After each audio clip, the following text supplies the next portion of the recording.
It was a typical Friday night in our college dorm, and my roommate and I were gearing up for what we thought would be a low-key evening. We had just come from a friend's birthday dinner, where we'd managed to score some alcohol. In hindsight, we were being pretty inconsiderate by skipping out on the actual party, but at the time, we were more focused on our own plans.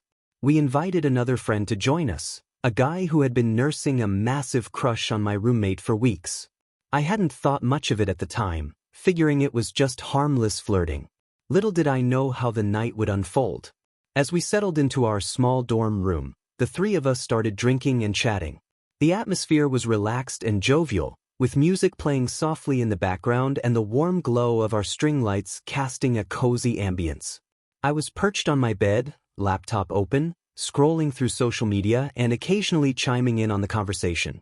At some point, I became engrossed in what I was reading online, tuning out the world around me. It wasn't until I heard a sudden exclamation from my roommate that I snapped back to reality. To my surprise, she and our friend were now making out rather passionately. I felt a twinge of awkwardness but tried to play it cool, focusing intently on my screen and pretending not to notice. The situation escalated quickly. Before I knew it, they had moved onto my bed, just inches away from where I sat. I was torn between embarrassment and a strange sense of fascination. Part of me wanted to leave and give them privacy, but another part felt oddly detached, as if I were watching a scene unfold in a movie rather than in my own living space. Things took an even more surreal turn when I heard my roommate shout something about a particular intimate act.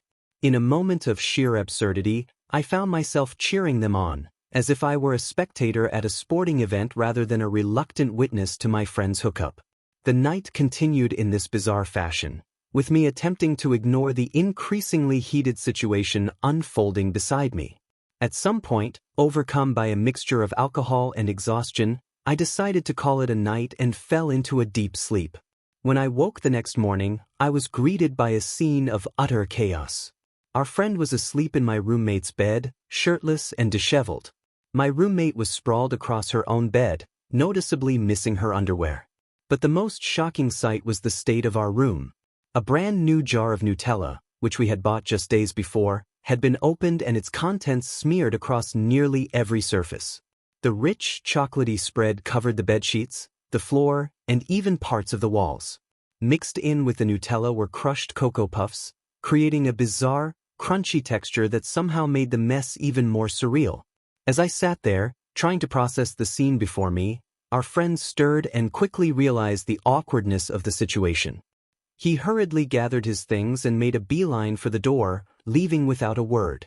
It was almost comical watching him do the walk of shame, his shirt still missing and his hair a tangled mess. No sooner had he left than there was a timid knock at the door.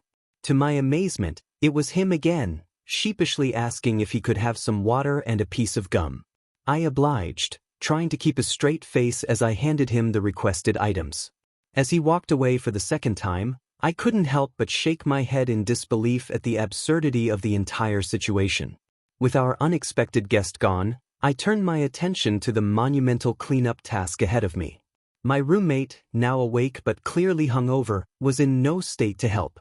She alternated between groaning in discomfort and rushing to the bathroom to be sick. I felt a mix of sympathy and annoyance as I surveyed the damage. I started with the most pressing issue, the Nutella. Armed with paper towels and cleaning spray, I tackled the sticky mess covering every surface. It was tedious work, made more challenging by the fact that the Nutella had partially dried overnight, creating a stubborn, tacky residue that seemed to resist my every effort to remove it. As I cleaned, I couldn't help but wonder how exactly the Nutella had ended up everywhere. Had they used it as some sort of impromptu body paint? Was it part of a drunken food fight? The possibilities were both amusing and slightly disturbing, and I decided it was probably better not to know the details. The Cocoa Puffs presented their own unique challenge. Somehow, they had been ground into the carpet, creating a crunchy, chocolatey mess that my vacuum struggled to pick up. Even more baffling was the discovery of Cocoa Puffs inside my sneakers, which had been safely tucked away in my closet. How they had ended up there was a mystery I knew I'd never solve. As the afternoon wore on, my phone buzzed with a series of text messages from our friend. To my bewilderment, He was sending links to sappy love songs, accompanied by earnest explanations of how the lyrics expressed his feelings for my roommate. He pleaded with me to relay these messages to her, seemingly oblivious to the awkwardness of the situation. I found myself in the uncomfortable position of mediator, stuck between my hungover, mortified roommate and our love-struck friend. It was a role I neither wanted nor felt equipped to handle. I decided the best course of action was to ignore the messages for now, focusing instead on restoring our room to some semblance of normalcy. As I scrubbed and cleaned, I couldn't help but reflect on the events that had led to this moment. What had started as a simple night of drinking had spiraled into a mess of epic proportions, both literally and figuratively.